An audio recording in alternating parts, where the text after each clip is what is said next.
Halo semuanya, kembali lagi di cerita malam yang tentunya pada malam hari ini kita akan melanjutkan cerita serial drama Korea Startup. So, tanpa lama-lama lagi, langsung aja ke ceritanya. Cerita dimulai dengan diperlihatkannya Dalmi yang sedang tertidur pulas di depan mejanya. Yang tak lama setelah itu, nenek pulang dan membangunkannya untuk pindah ke ranjang. Namun bukannya melanjutkan tidur, ia malah langsung menjelaskan kerangka bisnisnya. Nenek Choi lalu teringat kejadian yang sama ketika ayahnya Dalmi masih hidup. Semangat yang dimiliki ayah saat itu adalah semangat yang dimiliki Dalmi saat ini. Nenek Choi sempat memperingatkan akan sulitnya dunia bisnis, apalagi ia belum memiliki pengalaman. Tapi kemudian Dalmi meyakinkan bahwa berbisnis di era sekarang jauh lebih mudah. Salah satu fasilitatornya adalah seperti Sandbox. Dengan penuh kekhawatiran, Nenek Choi pun lagi-lagi harus nepak tarang. Di scene lain, kita dibawa ke ruang rapat di perusahaan Nature Morning yang sekarang sudah resmi dipimpin oleh CEO yang bernama Sang-soo. Supaya nggak lupa, Sang-soo adalah seorang anak kandung laki-laki dari ayah tiri In-jae. Nah, sesaat sebelum rapat dimulai, Sang-soo sempat marah-marah karena sebagian daripada anak buahnya terlambat hadir.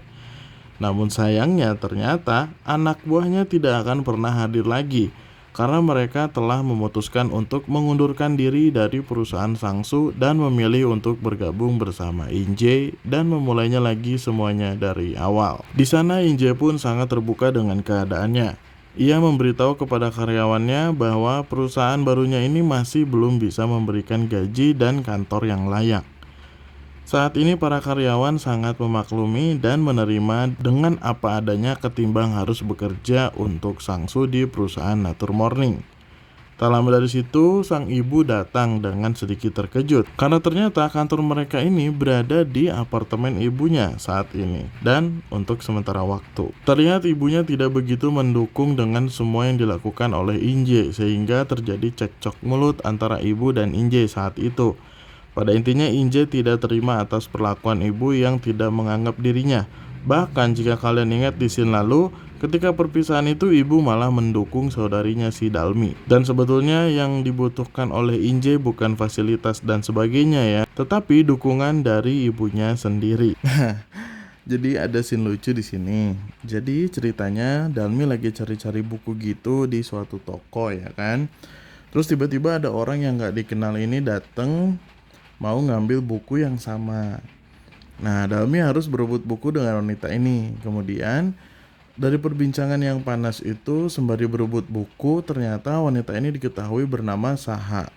Ia adalah seorang pengacara yang berencana untuk ikut serta di Sandbox. Karena tidak ada yang mau mengalah, Dalmi berinisiatif untuk mengeluarkan uang 1000 won untuk diberikan kepada Saha dan meminta untuk memberikan bukunya. Kemudian dengan sombongnya Saha menawarkan harga 5000 won.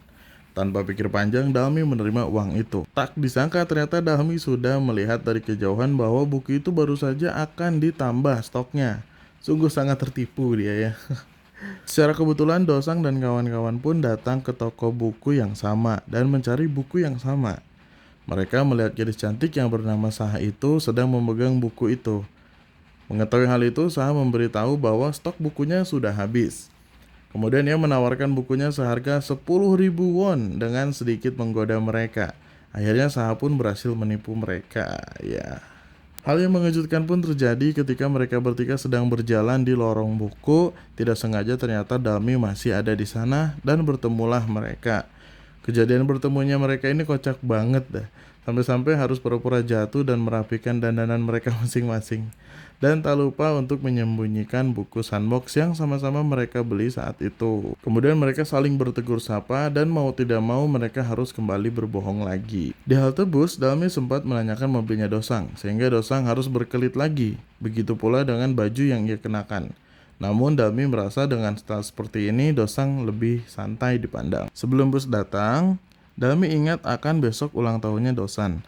Namun sebenarnya besok bukanlah hari ulang tahunnya, melainkan ulang tahunnya Ji Pyung, karena yang menulis surat kan si Ji Pyung ya. Dalmi berniat untuk mewujudkan keinginan Dosang saat berulang tahun. Sedangkan Dosang sendiri tak tahu apa yang ia inginkan saat ia ulang tahun. Dengan penuh kebingungan, Dosang tetap menerimanya tanpa pikir panjang. Kemudian bus pun datang dan Dalmi pun berpamitan sembari naik bus. Namun Dosang terlihat tak kuasa menahan sesuatu. Tiba-tiba ia berlari mengejar bus itu untuk naik dan berniat untuk menemani Dalmi di sana. Sebenarnya ada adegan romantis di sini ya.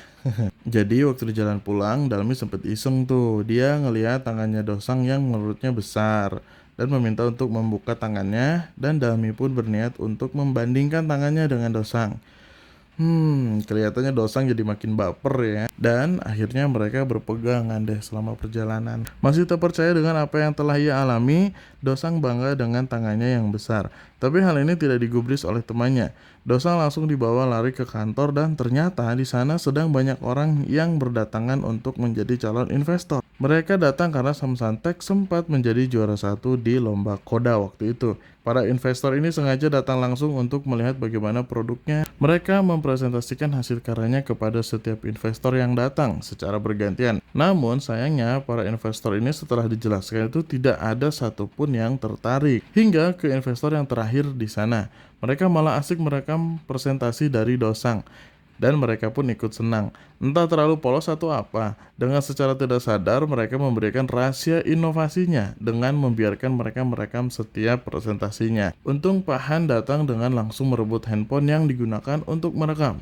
Kemudian menghapus semua datanya dan menguak palsunya identitas dari mereka dengan membandingkan ID card yang mereka kenakan saat itu. Dosang dan Tin pun sekali lagi harus merasa hancur karena startupnya yang semakin hari malah semakin memburuk.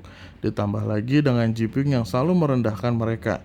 Ji Pyong dibuat kaget ketika Dosang bertemu dengan Dalmi tanpa sepengetahuannya. Dosang bertanya perihal permintaan ulang tahun itu. Masalahnya, Ji Pyong malah sudah tidak ingat apa yang dituliskan di surat itu. Besok paginya, Dosang menjemput Dalmi dengan setelan lengkap dengan mobil mewahnya yang dipinjamkan oleh orang yang tak lain dan tak bukan adalah Ji Pyong. Kalau kalian masih bingung kenapa Ji Pyong segitunya berkorban, ia sebenarnya ingin membayar semua hutang budinya kepada Nenek Choi. Dan sayang sekali hal ini tidak bisa dibayarkan dengan semua harta yang ia miliki. Oke, lanjut. Kita kembali lagi ke Dosang yang sedang banyak tingkah nih. Ternyata Dosang sedang dipantau oleh Ji Pyong dari jauh dari telepon. Dengan sangat terkejut, ternyata permintaannya ketika ia berulang tahun adalah bermain permainan Go Stop. Dan permainan Go Stop ini harus dimainkan di dalam ruangan. Dengan spontan, Dosang memilih kantor ketika Dalmi bertanya mau dimainkan di mana Go Stop ini gitu ya. Yang mana kantor itu berada di apartemen Ji Pyong. Dan Ji Pyong yang kaget langsung mempersiapkan semuanya untuk membuat apartemennya kembali terlihat seperti kantornya Dosang dan kawan-kawan. Singkat cerita, mereka pun datang. Mereka langsung membuka bekal yang dibawa oleh Dalmi. Seketika Ji Pyong teringat kala itu akan makanan yang disuguhkan Nenek Choi pada malam itu. Ji Pyong langsung mendekat dan bergabung bersama mereka. Mereka larut dalam permainan, tertawa bersama, bersenda gurau bersama, hingga sadar-sadar malam pun tiba. Hal ini sekaligus mengingatkan Dalmi yang harus pulang. Di depan rumah, Dosang menolak ajakan Dalmi untuk berpamitan dengan nenek. Ia sempat menanyakan hal yang disukai Dalmi dari dirinya. Nyatanya yang ia temukan hanya tangannya saja yang ia miliki dan Dalmi sukai. Sisanya mulai dari karir, sifat, hingga suratannya itu bukan darinya, melainkan dari Ji Pyong kan ya. Setidaknya masih ada harapan meski hanya sedikit, ya enggak? Secara bersamaan di malam itu juga, Dalmi, Samsantek, dan Inje menerima pengumuman melalui pesan dari Sunbox bahwa mereka semua lulus dari saringan pertama dan mengundang mereka semua untuk hadir di pertemuan pertama itu. Karena Dalmi pulang dengan bahagia, Nenek Choi memberikan terima kasih kepada Han Ji Pyong atas segala hal yang telah ia lakukan. Di apartemennya, Ji Pyong menyuruh Dosang untuk berhenti menjadi CEO dan mencari seseorang yang lebih bisa diandalkan. Di Sunbox, mereka semua diberi kuis untuk dipilih menjadi calon CEO. Sayangnya, dari mereka bertiga hanya Samsantek yang tidak memiliki CEO. Secara logika pasti mereka semua akan bertemu ya, tapi nampaknya Dosang sudah siap akan hal itu. Dan ketika mereka berdua naik ke panggung, Inje dan Dalmi keduanya masih memiliki aura yang saling bersaing. Dari sana Dosang dapat melihat keduanya. Ketika menuruni panggung, mereka semua bertemu. Dengan masih terkejut, Dosang meminta maaf atas kebohongannya akan perusahaan Samsantek yang sudah sukses. Namun Dalmi yang lebih dewasa tidak langsung marah, malah ia menawarkan diri untuk menjadi CEO-nya di Samsantek. Dengan hal itu, Inje pun bermaksud untuk mengundang Dosang menjadi tim developer di perusahaannya. Dengan penuh pertimbangan tentunya, mereka pun berdiskusi. Sebetulnya tawaran ini jelas berbeda. Jika mereka memilih bersama Inje yang dengan notabene ya sudah berpengalaman di bidangnya, artinya mereka yang direkrut. Namun tidak jika mereka memilih Dalmi. Maka dengan singkat Dosang kembali dan memilih tawaran Dalmi untuk menjadi CEO di Samsantek. Dan film pun selesai.